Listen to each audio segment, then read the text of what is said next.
दोस्तों 31 मार्च 2026 आने वाला है। अगर आपने अभी तक ये 3 काम नहीं किए हैं तो आपकी मेहनत की कमाई का बहुत बड़ा हिस्सा इनकम टैक्स डिपार्टमेंट अपने साथ ले जाएगा और आपको कोई थैंक यू का नोटिस भी नहीं देगा कि तो दोस्तों ये है आपका आखिरी मौका, अभी नहीं तो कभी नहीं। इस वीडियो में आपको क्या क्या बताऊंगा, चलो शुरू करते हैं। सबसे पहले समझेंगे कि ओल्ड वर्सेस न्यू रेजिमे कौन सा आपके लिए सही होगा। और दूसरा होगा सेक्शन 80C 1.5 लाख की लिमिट कैसे पूरी करें ELSS से, और साथ ही 3 डेज की वार्निंग भी हम आपको बताएंगे। और तीसरा है NPC का सीक्रेट वेपन, एक्स्ट्रा 50,000 का डिडक्शन जो 90% लोग मिस करते हैं। और चौथा है health insurance section 80D, parents के लिए 50,000 एक्स्ट्रा, अगर जान जाओ तो क्लेम करो। और पांचवी है 31 मार्च 2026, ये 5 चीज़ें जो आपको अभी चेकलिस्ट करनी है।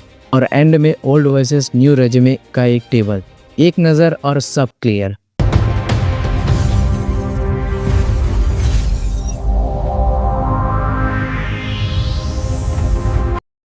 आज की वीडियो में कोई लंबा भाषण नहीं होगा, कोई कॉम्प्लिकेटेड चीज़ें नहीं होगी।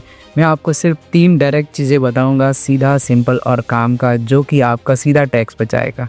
सबसे पहले एक इम्पॉर्टेंट चीज़, और ये सुनना बहुत ही ज़रूरी है, FY 2025 से 2026 ये न्यू रेजिमे डिफ़ॉल्ट है, न्यू टैक्स रेजिमे डिफ़ॉल्ट है। मतलब अगर तुमने कुछ नहीं किया तो ये ऑटोमेटिकली न्यू रेजिमे में ही आएगा।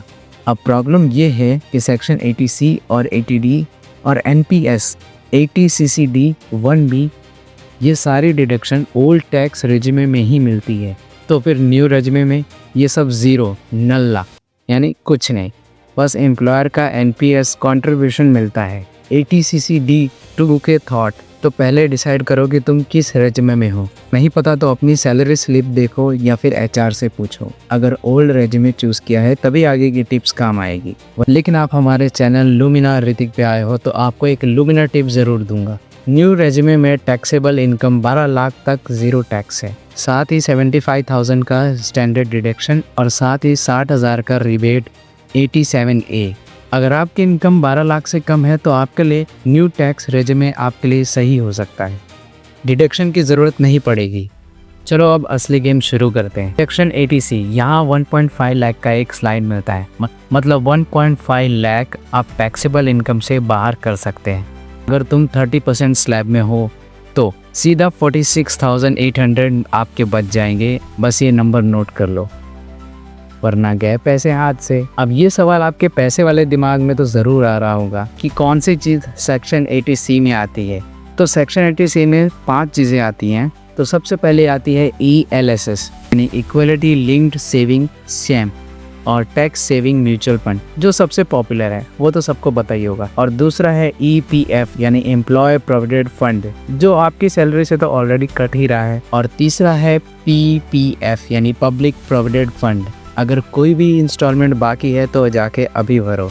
और चौथी है LIC प्रीमियम, अगर अनपेड है तो जाके अभी भरो। और पांचवी है 5 year tax saver bank FD, fixed, safe और सिंपल। नंबर 6 पे है NSC यानी नेशनल सेविंग सर्टिफिकेट। और सातवीं है SCSS यानी सीनियर सिटीजन सेविंग शेन। और उसके बाद होम लोन प्रिंसिपल रिप्लेसमेंट। और लास्ट में है SSY यानी सुकन्या समृद्धि योजना। अब एक इम्पॉर्टेंट चीज़, सेक्शन 80C और सेक्शन 80CCC और सेक्शन 80CCD का कंबाइंड कैप 1.5 लाख, 1,50,000 से 1 रुपया ज़्यादा इन्वेस्ट करो। डिडक्शन तो सेम ही रहेगा, तो स्मार्ट इन्वेस्टर पहले फिल करते हैं फिर बाद में आगे बढ़ते हैं। और मुझे पता है कि तुम भी स्मार्ट हो, लेकिन एक वार्निंग है, ELSS में इन्वेस्ट करने की last minute decline mutual fund order settle होने में 2 से 3 दिन का वर्किंग डेज लगाते हैं। तो मतलब आज एक दिन यानी 25-26 मार्च के पहले ही इन्वेस्ट कर लो, वरना FY 2025 से 2026 में काउंट नहीं होगा। तो 31 मार्च का वेट मत करो।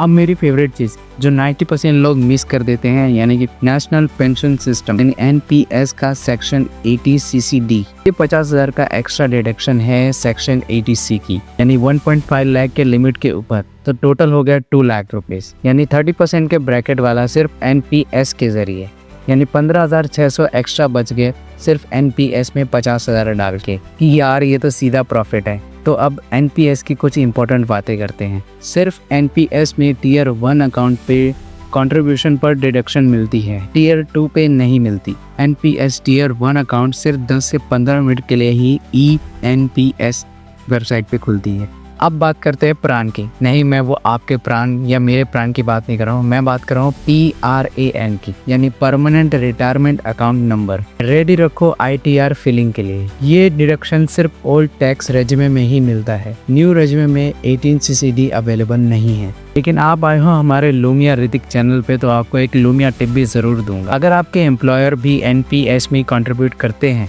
तो सेक्शन 80 CCD अलग से मिलता है और न्यू रेजिमे में भी मिलता है। FY 2005-2026 से प्राइवेट सेक्टर एम्प्लॉयज के लिए भी लिमिट 40% ऑफ बेसिक। अब तीसरा पॉइंट, ये बहुत ही जरूरी है। सेक्शन 80D के तहत हेल्थ इंश्योरेंस, ये सेक्शन एक तीर से 2 निशाने लगाता है। आपकी हेल्थ भी प्रोटेक्ट करेगा और आपके टैक्स भी बचाएगा। सेक्शन 80D की लिमिट ध्यान से सुनो। खुद स्पॉसेस और डिपेंडेंट बच्चों के लिए 25,000 तक का प्रीमियम। अगर खुद 60 साल के हो तो सीनियर सिटीजन्स का 50,000 तक। पेरेंट्स के लिए एडिशनल 25,000 अगर पेरेंट्स 60 साल के नीचे हैं तो। पेरेंट्स सीनियर सिटीजन, अगर आपके माँ बाप 60 साल से ऊपर के हैं तो 50,000 एक्स्ट्रा। प्रिवेंटिव हेल्थ चेकअप में 5,000 तक का कैश भी अलाउड है। ये सब डिजिटल या फिर चेक से अलाउड है। अगर सीनियर सिटीजन्स पेरेंट्स का इंश्योरेंस नहीं है तो उनकी एक्चुअल मेडिकल एक्सपेंसेस पे भी 50,000 मिलता है। मैक्सिमम टोटल 80D में 1 लाख तक का डिडक्शन।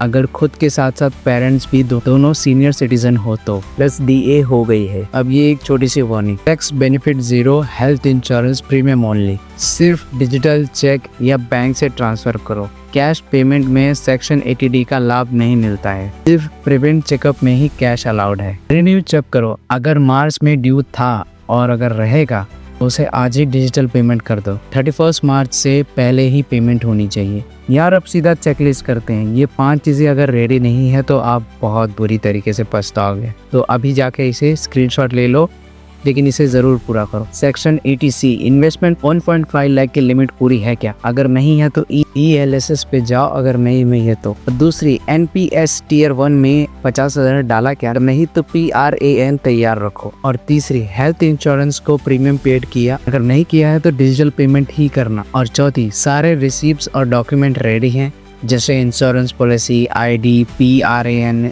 और FT सर्टिफिकेट। और 5वीं है resume check. Old resume choose किया है? अगर नहीं है तो फॉर्म 10 IEA एम्प्लॉयर को सबमिट करो। अब बात करते हैं क्रिटिकल रूल्स के। रूल सुन के बोर मत होना, क्योंकि हर प्लेयर को रूल तो माननी पड़ेंगे और आप तो एक बहुत बड़े ही प्लेयर हो। इन्वेस्टमेंट पेमेंट की डेट 31 मार्च 2026 ये पहले ही होनी चाहिए, क्योंकि 1 अप्रैल नेक्स्ट फाइनेंशियल ईयर के बाद कोई फायदा है। मैं तो कहता हूँ कैलेंडर में आज ही रिमाइंडर लगा लो, कहीं ये मौका छूट ना जाए। लेकिन अब आप एक और बात भूल गए, आपने लुमिनस ऋतिक को सब्सक्राइब किया है तो आपके लिए एक special tip, luminous tip. ELSS के लिए SIP है तो मार्च की SIP डेट चेक करो। 31 मार्च से पहले ही प्रोसेस हो जानी चाहिए। और लास्ट मिनट पे मार्केट हॉलीडेज भी चेक कर लें। NSE, BSE ये क्लोज तो नहीं है। अगर ये क्लोज हुई तो ट्रांजैक्शन प्रोसेस नहीं होगा। ओके दोस्तों, तो अब लास्ट में एक टेबल दिखाता हूँ जो कि एक पिक्चर लेकिन 1000 वर्ड कहते हैं। इस टेबल को ध्यान से देखो और डिसाइड करो कि कौन सा रेज्यूमे आपके लिए बेहतर है। सिंपल रूल है, अगर आपके deduction 80C, NPS, ETD plus HRA सब मिला के 3 से 4 लाख से ज्यादा है तो ओल्ड रेज्यूमे ही आपके लिए बेहतर है। और अगर नहीं है तो न्यू रेज्यूमे ही ले लो और टेंशन फ्री रहो। यार क्या इतना टेंशन लेना। कंफ्यूजन हो तो टैक्स कैलकुलेट कर लो या फिर एक CA से कैलकुलेशन करवा लो। 1 घंटे का काम और हजारों की बचत। तो दोस्तों सिर्फ 3 काम, सेक्शन 80C, NPS और 80D। और एक बात, ये सब ओल्ड रेज्यूमे वालों को ही मिलेगा। न्यू रेज्यूमे में तो पहले कैलकुलेशन करो कि क्या ज्यादा फायदा देता। कमेंट में बताओ कि इस साल आपका कितना टैक्स बन रहा है। मैं पर्सनली कैलकुलेट करने में आपकी हेल्प करूंगा। अगर आपको ये वीडियो हेल्पफुल लगी हो तो इस वीडियो को लाइक और चैनल को सब्सक्राइब कर लो। मैं मिलता हूँ आपको अगले वीडियो में और नए टॉपिक के साथ। तो तब तक के लिए इन्वेस्ट करते रहो और अपना ख्याल रखो। टैक्स बचाना इलीगल नहीं है, ये आपका हक है। बस मैंने जो भी बताया है वो 31 मार्च से पहले ही यूज कर लो।